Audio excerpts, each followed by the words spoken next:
Okay, so we are going to be speaking to Rebecca Nyankieya from the National AIDS Control Council. Rebecca, good afternoon. Good afternoon to you. So my name is Yolanda Mulwa. First of all, where are my manners? My name is Yolanda Mulwa, and the DJ there is DJ Absolute. So we were sent for a document, and we looked at the numbers of teen pregnancies in our country, and the numbers are quite alarming and nothing short of frightening. So we decided we were going to speak to you and just find out what we can do. I know society plays a big role. What can we do as society to help the National AIDS Control Council with your mandate? What can we do on a personal level? Because we know teenage pregnancy, if you're exposed to a pregnancy, that means you're exposed to diseases like HIV and AIDS, because clearly you're not having protected sex. So how can we help you as the Control Council of AIDS? Yeah, thank you, Yolanda. So a few things. So when you're looking at the infections in the country, yes, the HIV infections, it actually shows an increase among adolescents and young people. I mean, not really an increase, but they're the ones who are contributing the highest number of the infections. So yes. for the example, in the country, we're looking at 41,000 infections total, but then among 15 to 24, we have 14,344. And that's in a year. So we're looking at about 2 infections almost every hour if you were to divide that by 365. And when you look at the numbers of teenage pregnancies, the teenage pregnancies are around 300,000, give or take. Yeah. And so when you look at a teenager or a young girl who's pregnant, there's a lot of things, or as a society, that we have we've lost it at some point. Yeah? Yes. And so we like to say in HIV that HIV prevention is everyone's business, and especially for adolescents and young people. Yes. Because when you look at young people, they're the population that doesn't make decisions for themselves. Everyone else is sort of their caregiver. The policies we develop are for them. They usually are not at the table. So some of the things that we can do as a society is, one, at the point of the community at home, is like make sure our parents and caregivers are present, Yes. And you're there and you know what is happening with your child or the child that you're taking care of, because it's really important. Yes. Because sometimes, like now with COVID, the children were at home for a very extended period of time. Yes. And the school has always offered a safe space, because when they're in school, issues around gender-based violence are a bit, less, because they're sort of protected when they're within the school system. May I ask you, sorry to cut you short. I want to ask you, because you mentioned the pandemic. So is the pandemic solely to blame for the alarming increase in numbers to you, according to you? No. So in my opinion, and this has not been documented or validated, but I think that when we usually see this spike in numbers during the longer holidays, yes, like usually in December, so in January when guys go back to school,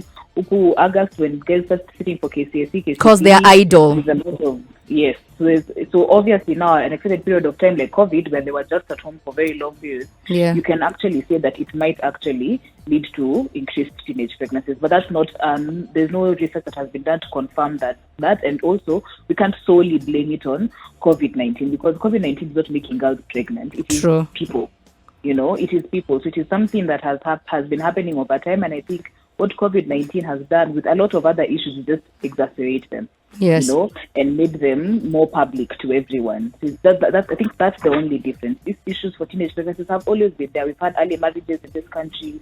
We've had issues around sexual gender-based violence, defilement for young girls. Those ones have always been there. It's just that now it's a bit more public, and the numbers are obviously significantly higher. Yes. Yeah. May I ask a question that I know this is controversial. I know we are Africans. I know no one wants to talk about this, but because I've seen the ages of some of the numbers of these teenagers we are talking about, and they go as low as 14 years old. So is it time that we genuinely discuss, because we can't run away from the problem, can we give these children condoms, because they are having sex? The condom will not make your child have sex. They're already sexually active, but we put dispensers in maybe in schools, the places where they hang out, because now what do we do to get ahead of this, because they're already doing it?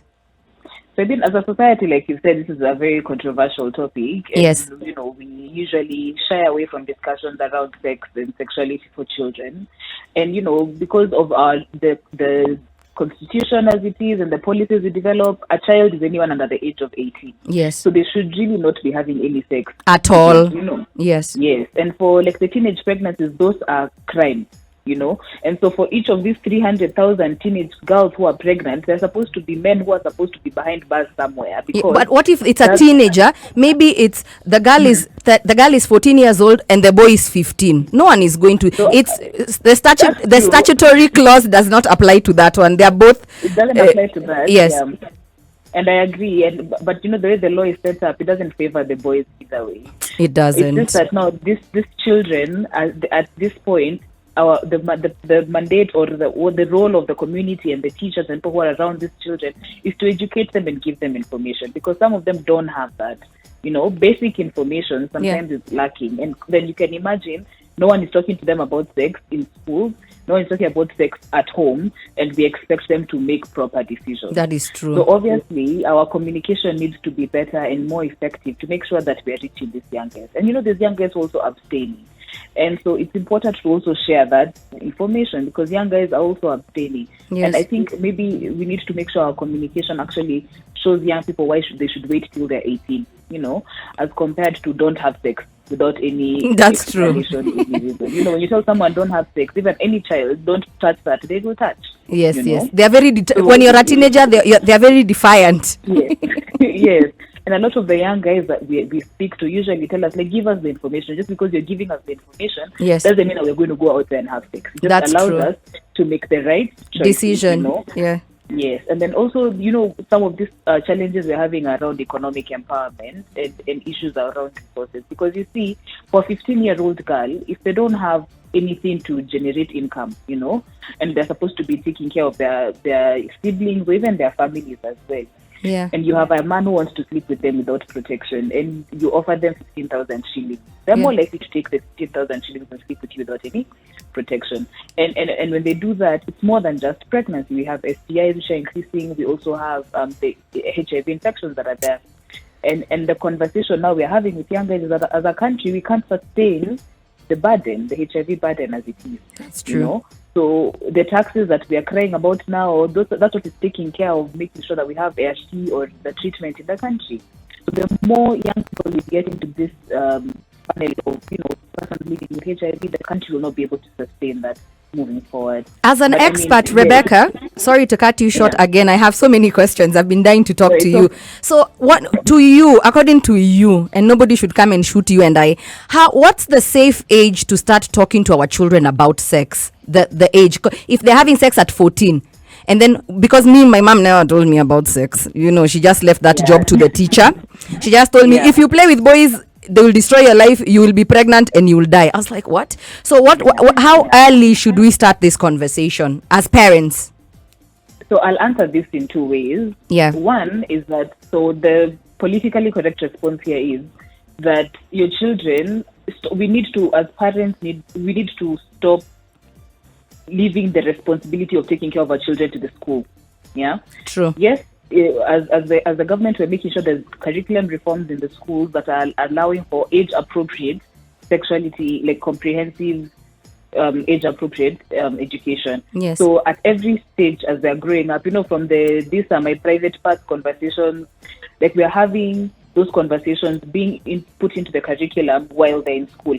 But when they come home, the home needs to be a safe space where a parent is present to answer these questions and to be very direct with your kids, because the moment you tell them that their private areas are cookies and sweets and things like that, you're confusing them. Yes. Just tell them the truth about their bodies. Tell them that their bodies are going to change. And when you're present and you provide a safe space for your child will come to you before they go to a peer. True. And because their peers may not be as informed as they are. But when they come home and we lie to them and we're not very honest with them, or we're not even there, that's the other issue. I mean, parents are hustling. Yeah. So you might not be present at all times, but I mean, it's important for you to be present, and at every age when children start being curious about their bodies, because they will. Yes. Make sure you're having honest conversations with them, because I think at home is where it starts. That's where it starts. And that's why I think even as we are working with the churches, we want to reach the parents, because at home is where this issues start. that they are able to speak to their children from home and not they get that responsibility to someone else.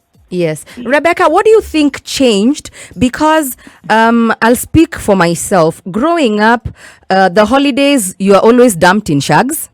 There was very many holiday activities. I remember we used to be sent off to church. There was very many activities. In fact, I'm a Baptist. I go to Parklands Baptist Church. We had a campaign called True Love Waits. And our parents would walk us through saving it for marriage. Not even necessarily marriage, just for a time where you're conscious of what you're doing. Did such activities disappear? Like where did we lose the plot as society? Because I feel like we've lost the plot. Those numbers, I'm serious. If just for measure, please repeat how many girls are being exposed to HIV/AIDS. How many girls are getting pregnant, even in an hourly? Just give us those numbers, because so the numbers, again, like I said, based on the Kenya HIV estimates for 2020, we had 14,744 new infections among the age of 15 to 24.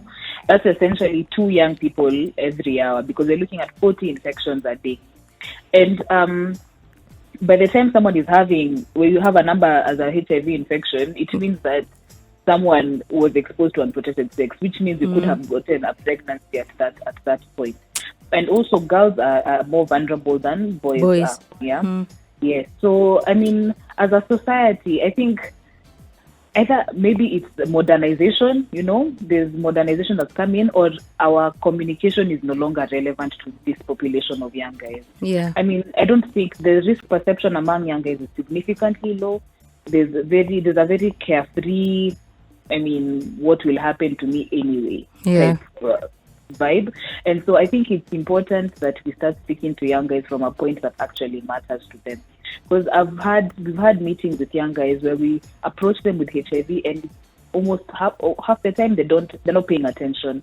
But when you start telling them, because of this exposure you can get an STI, they're like, hiya, so I can just use a condom, or abstain. I've actually had young guys are like, let me just abstain because this STI conversation I can't handle. Yeah. Or you start having conversations of real things, like, when you get a girl pregnant, or if you're the girl who's pregnant, Pampers are not free. Yes. Like your education stalls for a while. We have a lot of programs now for getting pregnant teenage or teenage moms back into the school. Yes. So if these are the realities that we actually share with young people, then maybe we'll communicate more effectively, because as it is right now, I mean, they don't care as much as we think they should. So maybe having real, honest conversations with them, because they are, like you said, a lot of them, especially the ones who are 18 plus or near 18, they're already engaging in sex. They are. And then, Rebecca, Yeah. Sorry, just to include on your list, there was a video that I think you guys used to go around in schools and show. DJ Absolute, did you watch? There was a scary video. I remember watching it in primary school, standard 6, and I think again in high school. Did you watch it? Of privates falling off. That tape, my dad brought it home. Jesus Christ, scare tactics. My dad brought it home. Rebecca, do you know the one we're talking about? I know, the one I remember it. I think it was at Rafael Tujuan. Did someone delete it from your systems? Did someone delete it? Where did it go? Absolute's dad brought a copy to their house. So maybe we can send that one over to the National AIDS Control Council. So we can't, because that's not the face of the person living with HIV right now. Before, there was this whole scare tactic. Yes. But you see, right now, we can't, that's very stigmatizing, because not everyone who's living with HIV is like that. True. And right now, with the medication and everything, you end up living a happy, healthy, full life. Yes. Just like everyone else. So the scare tactics right now will not work. Yeah, they will not work. And secondly, it's very stigmatizing to the population that we already have. We want them to continue staying on treatment, the ones who are, especially the young guys who are living with HIV. We don't want them to drop off treatment. So if we are putting it out there that, utakonda, utakaivi, it's very stigmatizing on their end. So we have to keep them, to make them sure they're feeling safe and protected and not looked at in a different way. So scare tactics, especially right now, will not work. That's not the face of a person living with HIV.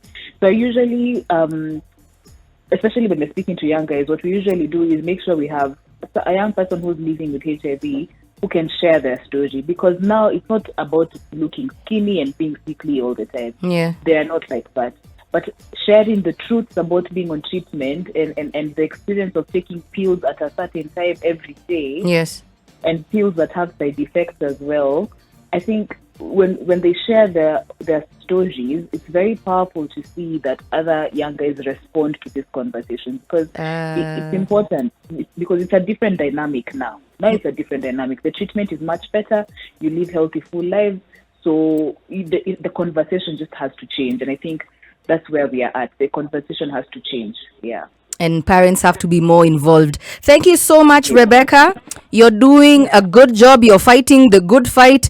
We are hoping, from what you've told us, even on a personal level, each and every one of us is going to try and be more involved. I'm a parent, so I was going to use that video, but thank you so much for talking me out of it. I will not. I am sorry. In fact, I'm feeling shameful a little. Yeah, don't do that. Yeah, because they'll start pointing at other kids who are just skinny and calling them. Or maybe you have eczema. Maybe your skin is just terrible. Yeah, so it's important for us to provide a safe space for even the persons who are living with HIV in the country, because we've come a long way, and it's because of the work that they do around advocacy and making sure that other people who are getting this medication for them as well, and they stay on treatment. Hiya, thank you so much. Absolute, do you have a question for Rebecca before she goes? For me, on a personal level, yes. For their organization, yes. Are they still moving around like schools, maybe high schools, primary, telling guys, or do you still guys even work with guys who have the AIDS and the infections? Do you guys go to schools with them and they talk to people? Tactic changed? Yeah. Okay, no tactic. So maybe I can share with you some of the things we are doing as the NACC. But as just to echo something you said, so we don't say people are living with AIDS. Yes. They're living with HIV. Yes. Thank you for teaching us. Thank you. Yes, they're living with HIV, and so we don't say they're living with AIDS. So just to tell you some of the things that the NACC is doing, especially with the education system, is that number one, we have been doing curriculum reforms, or working on curriculum reforms that will include information on STIs, HIV, and of course sexual gender-based violence in the curriculum that can be introduced at an age-appropriate time for the learners when they're going through the human sexuality education. Yes. Number two, with the schools that we still do go to schools through the TVETs, and we also go through the primary and high schools, making sure that we're talking. So for there, we only discuss abstinence and abstinence alone, because they're children. At that level, we do not start introducing the different options for prevention. So it's just abstinence. But also the NACC works in policy development and making sure that we're developing structures around financing, because it's not cheap to take care of the persons who are living with HIV in terms of treatment and whatnot. So we do have to make sure that we are resource mobilizing and issues around advocacy and messaging. So we're trying to use the different communication platforms. We also put together conferences and such, just to make sure we're educating and looking at the research that's going into HIV and the work that's coming from that, and also sharing some of the new prevention measures that we can take. Condoms, the PrEP, I'm sure you've heard of PrEP and PEP.